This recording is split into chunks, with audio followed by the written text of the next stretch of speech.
दूर एक जंगल गोटे परिश्रमी चढ़ई रोला। तार एक डालिंब गछ थिला। से तार डालिंब गछर खूब जत्न नेउथिला। प्रतिदिन से ता गछरु डालिंब तोली जंगल जंगल बुली बुली बिक्री करुथिला। डालिंब नियो डालिंब, मिठा मिठा डालिंब। अरे चढ़ई तू आसीगलु, मु तते ही अपेक्षा करिथिली। तो डालिंब दिने न खाइले मो पेट पुरेनी। दे दे मते आग 2 केजी डालिंब दे।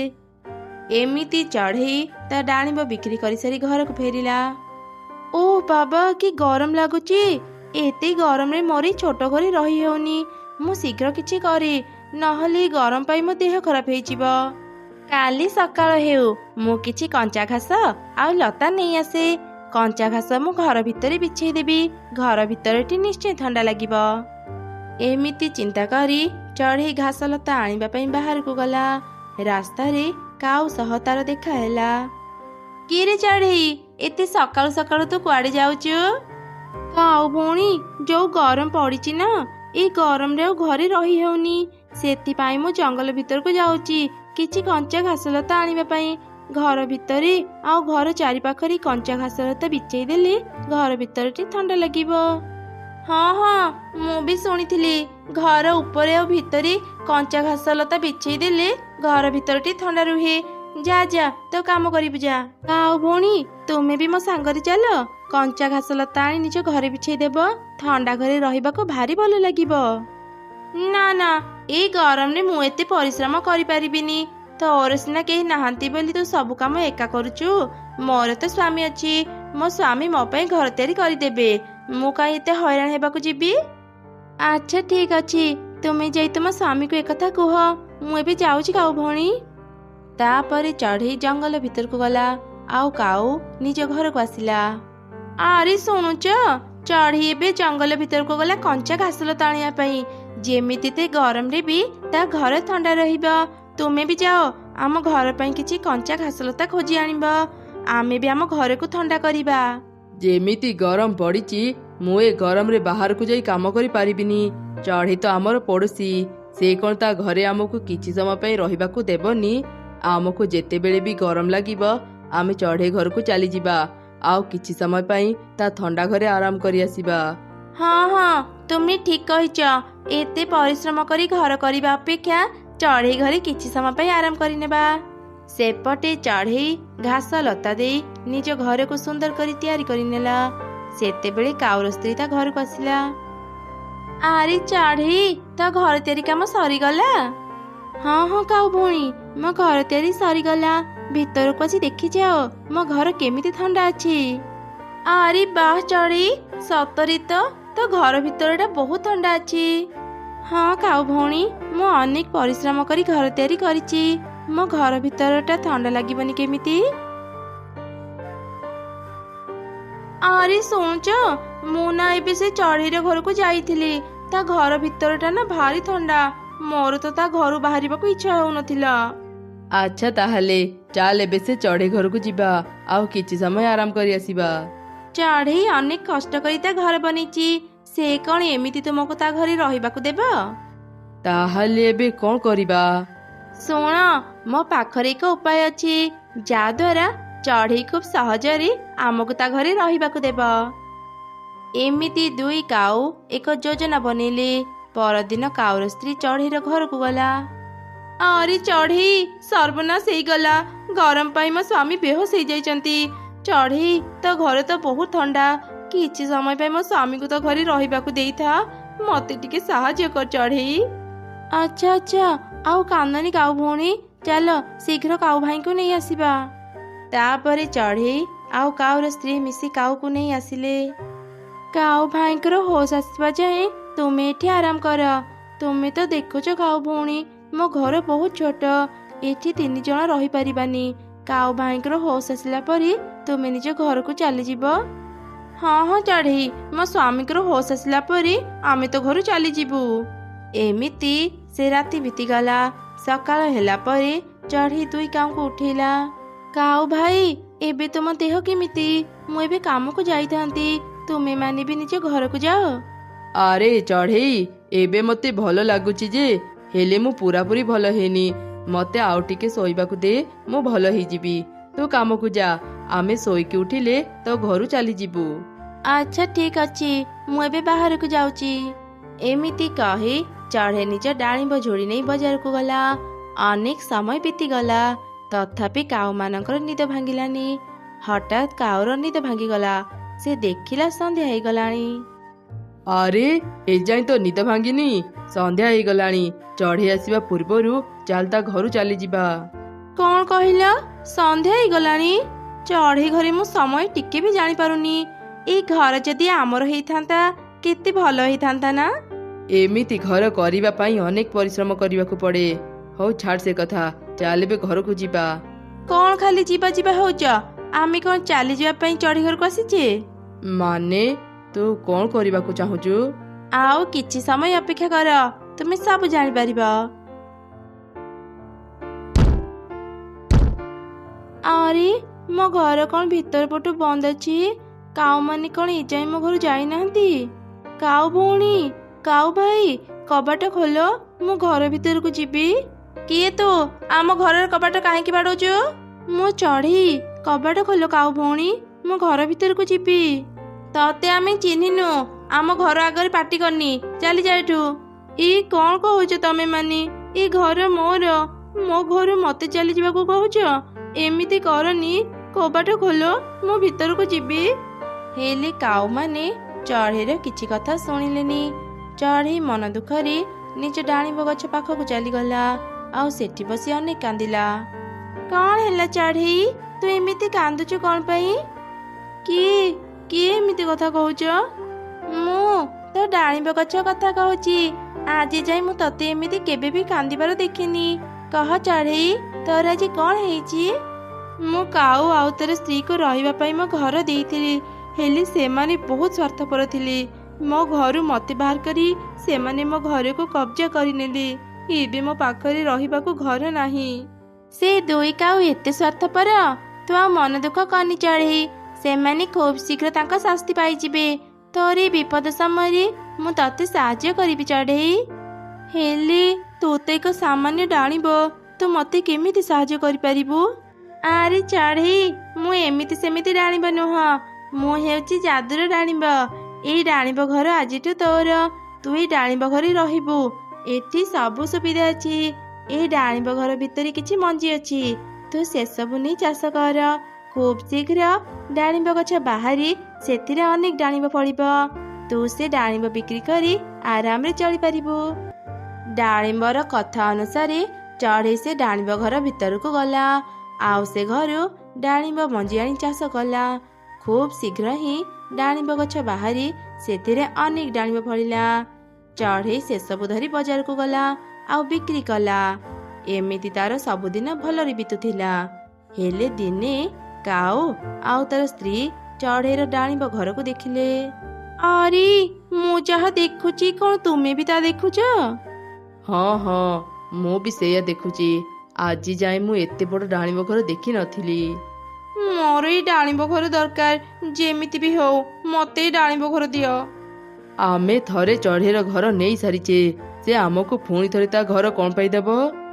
ଚଢ଼େଇଠୁ ତା ଘର ନେବା ପାଇଁ ମୋ ପାଖରେ ଏକ ଉପାୟ ଅଛି, ଆସ ମୋ ସାଙ୍ଗରେ। କିଏ କିଏ ମୋ ଘର କବାଟ ବାଡ଼ଉଛ? ତମେ ଦୁଇ କାଉ ଏଠି? ମୋ ଘର ନେଇ କଣ ତମ ମାନଙ୍କୁ ଶାନ୍ତି ଲାଗିଲାନି? ପୁଣି ଥରେ ଚାଲି ଆସିଲ, ଚାଲିଯାଉ ଏଠୁ। ଓହୋ ଚଢ଼େଇ, ଏତେ ରାଗୁଛୁ କଣ ପାଇଁ ଯେ? ଆମେ ତତେ ଏକ ଖବର ଦେବାକୁ ଆସିଥିଲୁ। ପାରାର ଦେହ ବହୁତ ଖରାପ, ସେ ବଞ୍ଚିବ କି ନାହିଁ ଜଣା ନାହିଁ। ସେ ତତେ ଦେଖିବାକୁ ଚାହୁଁଛି ବୋଲି ଆମକୁ କହିଲା, ସେଥିପାଇଁ ଆମେ ତତେ ଆସି ଖବର ଦଉଛୁ। ଏ କଣ କହୁଛ ତମେ ମାନେ? ପାରାର ଦେହ ଖରାପ? ମୁଁ ଏବେ ତା ପାଖକୁ ଯିବି। ବୋକା ଚଢ଼େଇ ଆମ କଥାରେ ଫସିଗଲା। ଚାଲ ଚାଲ ଏବେ ଡାଳିମ୍ବ ଘର ଭିତରକୁ ଯିବା। ପାରା, ତୁ ଠିକ ଅଛୁ ତ? ମୁଁ ଶୁଣିଲି ତ ଦେହ ଖରାପ। ହଁ ଚଢ଼େଇ, ମୁଁ ଏକଦମ ଠିକ ଅଛି। ତତେ ମିଛ କଥା ଗୁଡା କିଏ କହିଲା? କାଉ ମାନେ ମତେ ପୁଣି ଥରେ ମିଛ କଥା କହିଲେ। ନିଶ୍ଚୟ ସେମାନେ ମୋର କ୍ଷତି କରିବାକୁ ଚାହୁଁଛନ୍ତି। ପାରା ଭଉଣୀ, ମୁଁ ଏବେ ଘରକୁ ଯାଏ, ମୁଁ ପରେ ତମକୁ ସବୁ କଥା ବୁଝେଇଦେବି। ତମେ ଦୁଇ କାଉ ଏତେ ଖରାପ, ପୁଣି ଥରେ ମୋ ଘରକୁ କବ୍ଜା କରିନେଲ। ବାହାରି ଯାଅ ମୋ ଘରୁ।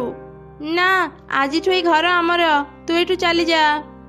ମୁଁ ମୋ ଘର ଛାଡି କୁଆଡେ ବି ଯିବିନି, ବାହାର ମୋ ଘରୁ। ଏ ସବୁ ଘଟଣା ଡାଳିମ୍ବ ବି ଦେଖୁଥିଲା। ସେ ଆଉ ସହି ନପାରି ତା ଶକ୍ତି ଦ୍ୱାରା ବିଷାକ୍ତ ଧୂଆଁ ଡାଳିମ୍ବ ଘର ଭିତରେ ବାହାର କଲା। ସେଇ ବିଷାକ୍ତ ଧୂଆଁ ଯୋଗୁଁ 2 କାଉ ମରିଗଲେ।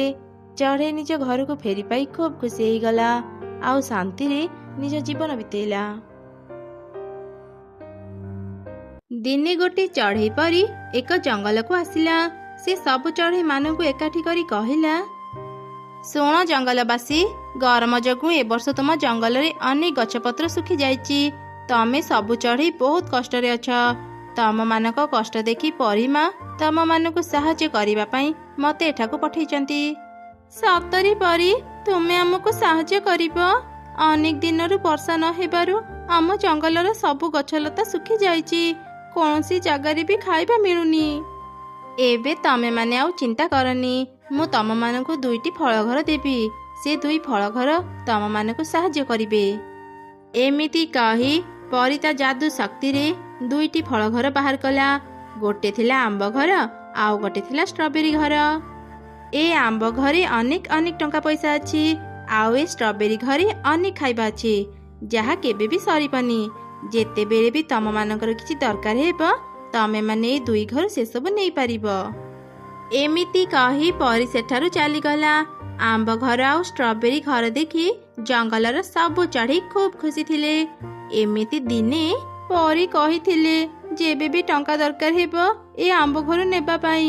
ଆଜି ମୋ ଝିଅର ଦେହ ଭୀଷଣ ଖରାପ, ତା ଔଷଧ କିଣିବା ପାଇଁ ମୋତେ ଟଙ୍କା ଦରକାର। ଆଜି ମୁଁ ଏ ଆମ୍ବ ଘରକୁ ଯାଏ। ଆମ୍ବ ଘର, ଦୟାକରି ଟିକେ କବାଟ ଖୋଲ। ମୋତେ କିଛି ଟଙ୍କା ଦରକାର। ମୋ ଝିଅର ଦେହ ଏବେ ଭୀଷଣ ଖରାପ। ଔଷଧ କିଣିବା ପାଇଁ ଏବେ ମୋ ପାଖରେ ଟଙ୍କା ନାହିଁ। ମୋତେ କିଛି ଟଙ୍କା ଦିଅ। ଆମ୍ବ ଘର, ଏ ଆମ୍ବ ଘର, ଏ ଚଢ଼େଇ ସାହାଯ୍ୟ ପାଇଁ ତ ପାଖକୁ ଆସିଛି। ତୁ ତାକୁ ତ ଘରେ ପଶିବାକୁ କାହିଁକି ଦେଉନୁ? ଭୁଲିଗଲୁ ପରୀମା ଆମକୁ କ'ଣ କହିଥିଲେ? ସବୁ ସମୟରେ ଚଢ଼େଇମାନଙ୍କୁ ସାହାଯ୍ୟ କରିବା ପାଇଁ। ତା ନ କରି ତୁ ଏଯାଏଁ ଶୋଇ ରହିଛୁ। ଉଠ ଉଠ କହୁଛି। ଏ ଆମ୍ବ ଘର, ଆଖି ଖୋଲ। କିଏ କିଏ ମୋ କାନ ତଳେ ଏତେ ପାଟି କରୁଛି?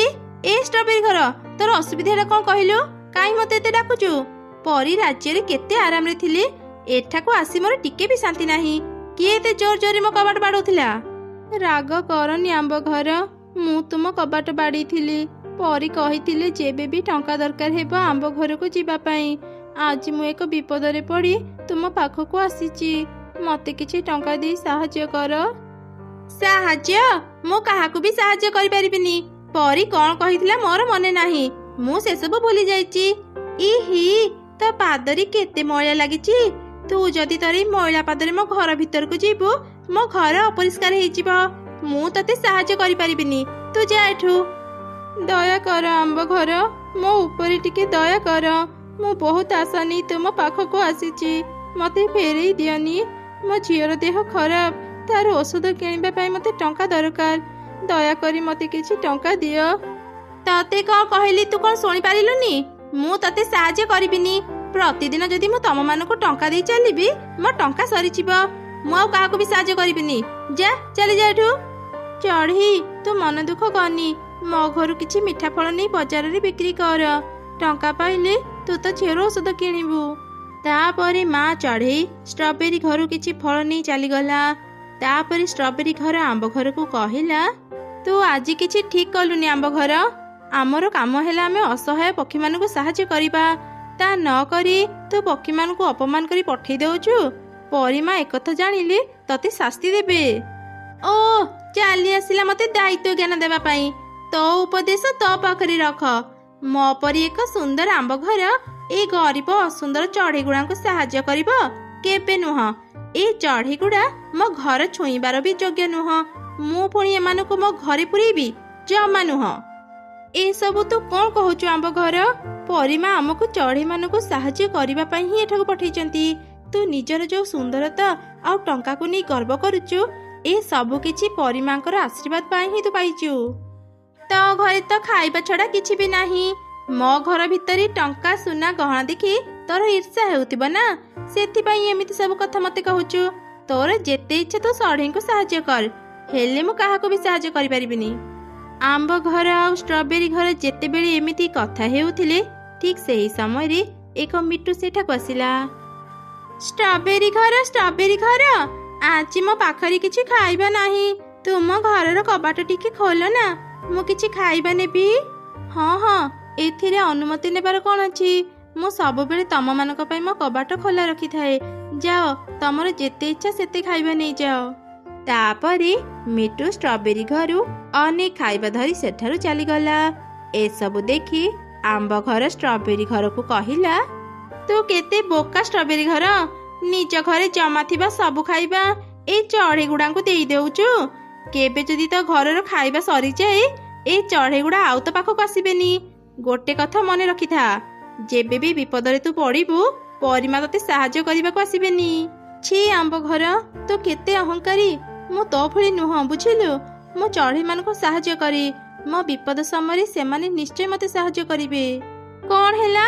ତୁ ମତେ ଅହଙ୍କାରୀ କହିଲୁ? ମୋର ଯଦି ହାତ ଥାନ୍ତା ନା, ମୁଁ ଏବେ ପିଟି ପିଟି ତତେ 2 ଖଣ୍ଡ କରିଦିଅନ୍ତି। ହଁ, ମୁଁ ଅହଙ୍କାରୀ, କାହିଁକି ନା ମୋ ଘରେ ଅନେକ ସୁନା ଗହଣା ଅଛି।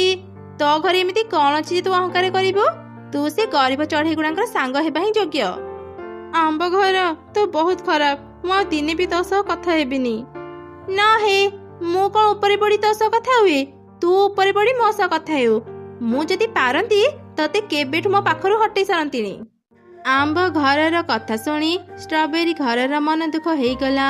ସେ ଆଉ ଦିନେ ବି ଆମ୍ବ ଘର ସହ କଥା ହେଲା ନାହିଁ। ଚଢ଼େଇମାନେ ଯେବେ ବି ଆମ୍ବ ଘରକୁ ସାହାଯ୍ୟ ମାଗନ୍ତି, ସେ ସେମାନଙ୍କୁ ସାହାଯ୍ୟ କରେ ନାହିଁ, ଓଲଟା ତାଙ୍କୁ ଅପମାନ ଦିଏ। ସବୁ ଚଢ଼େଇ ଷ୍ଟ୍ରବେରୀ ଘର ପାଖକୁ ହିଁ ଯାଆନ୍ତି। ଷ୍ଟ୍ରବେରୀ ଘର ସମସ୍ତଙ୍କୁ ସାହାଯ୍ୟ କରେ। ଏମିତି କିଛି ଦିନ ବିତିଗଲା। ଦିନେ ହଠାତ୍ ଜଙ୍ଗଲରେ ନିଆଁ ଲାଗିଗଲା। ସେଇ ନିଆଁ ଧୀରେ ଧୀରେ ଷ୍ଟ୍ରବେରୀ ଘର ଆଉ ଆମ୍ବ ଘର ପାଖକୁ ଯାଉଥିଲା। ବଞ୍ଚାଅ, ବଞ୍ଚାଅ, ଚଢ଼େଇମାନେ ମତେ ବଞ୍ଚାଅ। ଏ ନିଆଁ ମୋ ଘର ପାଖକୁ ଆସିଲାଣି, ମୁଁ ପୋଡ଼ିଯିବି, ମତେ ବଞ୍ଚାଅ।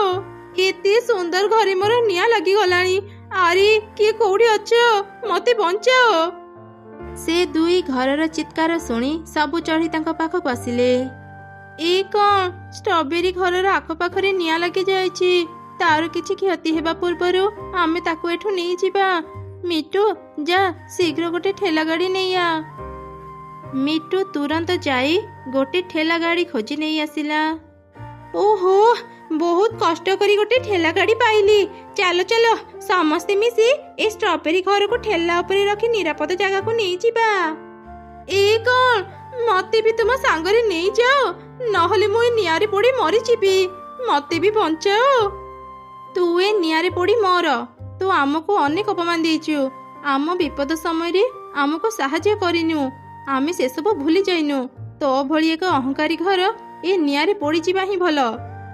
ଏମିତି କହି ସବୁ ଚଢ଼େଇ ଷ୍ଟ୍ରବେରୀ ଘରକୁ ନିଆଁରୁ ରକ୍ଷା କରି ସେ ଠେଲା ଗାଡ଼ିରେ ଧରି ଏକ ସୁରକ୍ଷିତ ଜାଗାକୁ ନେଇଗଲେ।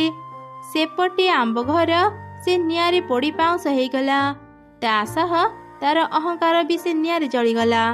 ଷ୍ଟ୍ରବେରୀ ଘର ପ୍ରତିଦିନ ଚଢ଼େଇମାନଙ୍କୁ ସାହାଯ୍ୟ କରୁଥିଲା।